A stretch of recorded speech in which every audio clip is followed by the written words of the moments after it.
मन की बात एक प्रोग्राम आता है। पहले मैं कंफ्यूज था कि वो मन की बात है किसकी, किसके मन की है, हमारी है या प्रधानमंत्री साहब की है। यूटी बनाने के बाद मुझे बताया जाए कि किस चीज का हमें फायदा हुआ है।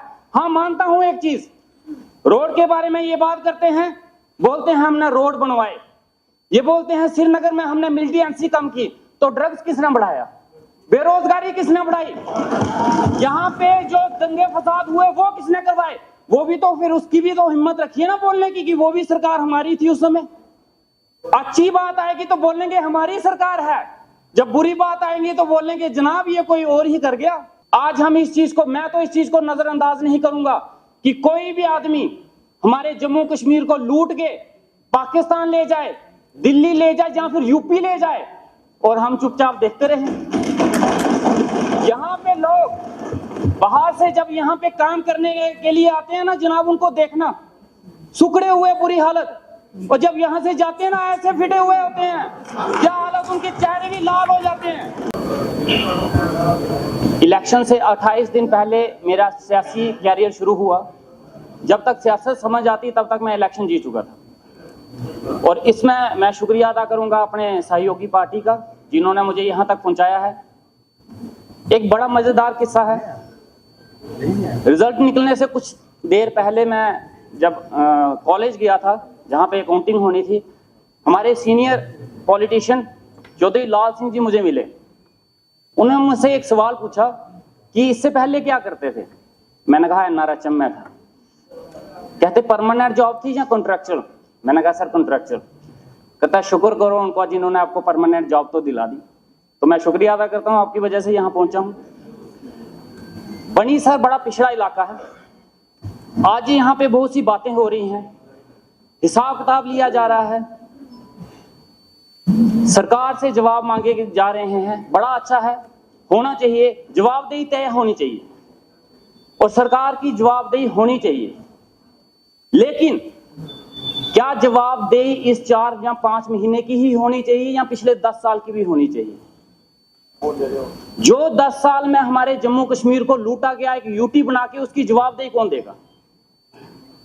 इस 10 साल में जो यूटी का कार्यकाल रहा, जो हमें सपने दिखाए गए यूटी के नाम पे कि हमें रोजगार मिलेगा, हमारी लाइफ बेहतर होगी,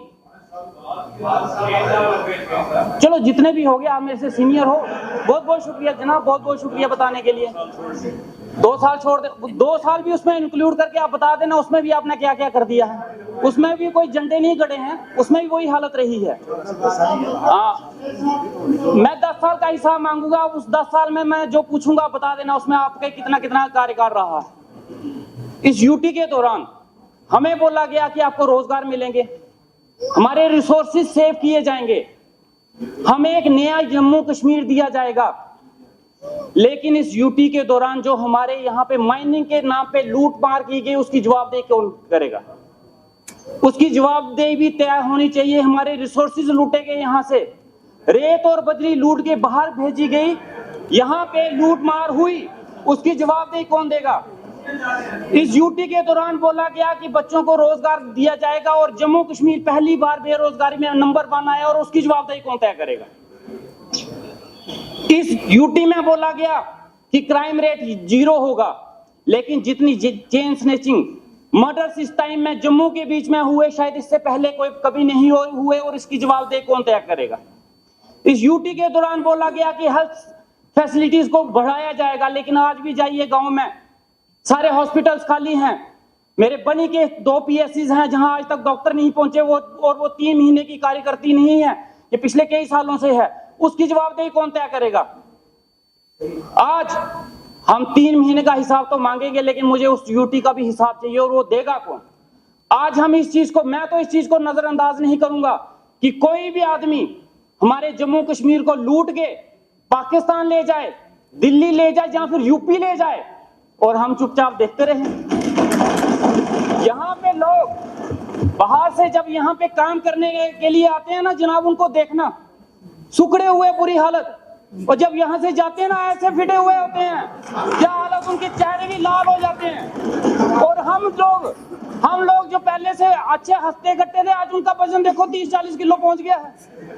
मेरा इलेक्शन के दौरान 17 किलो वजन तो मेरा कम हो गया, जो आज तक नहीं पूरा हो पा रहा। ये तो हालत हमारी यूटी में कर दी गई, इसका हिसाब किताब कौन देगा? यूटी बनाने के बाद मुझे बताया जाए कि किस चीज का हमें फायदा हुआ है। हाँ, मानता हूं एक चीज, रोड के बारे में ये बात करते हैं, बोलते हैं हमने रोड बनवाए, ये बोलते हैं श्रीनगर में हमने मिलिटेंसी कम की, तो ड्रग्स किसने बढ़ाया? बेरोजगारी किसने बढ़ाई?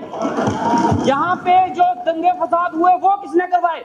वो भी तो फिर उसकी भी तो हिम्मत रखिए ना बोलने की कि वो भी सरकार हमारी थी उस समय। अच्छी बात आएगी तो बोलेंगे हमारी सरकार है, जब बुरी बात आएंगी तो बोलेंगे जनाब ये कोई और ही कर गया। तो वो और है कौन? उस और को सामने तो लाया जाए हमारे। आज जनाब ये हालत है हमारे जम्मू कश्मीर की, और खासकर बनी की मैं बोलना चाहूंगा। आज बिजली के बिल आ रहे हैं वहां पे, आज बिजली के कट्स हैं वहां पे। मेरे कम से कम 5 पंचायतें ऐसी हैं जहां पे बिजली, यहाँ पे हमारे शाहीन साहब ने बोला, यहाँ पे इन्होंने अपने बारे में बताया कि मेरा इलाका बहुत पिछड़ा है। इनकी बात सुन के मुझे एक गाना याद आ गया, दुनिया में कितने गम हैं, इनका गम देखा तो मैं अपना गम भूल गया। लेकिन भाई साहब मैं फिर भी बोलूंगा, मेरा इलाका आपसे भी पिछड़ा है। ये बिजली की तारों के लिए बोलते होंगे जनाब, मेरे तो बिजली के पोल ही नहीं लगे आज तक।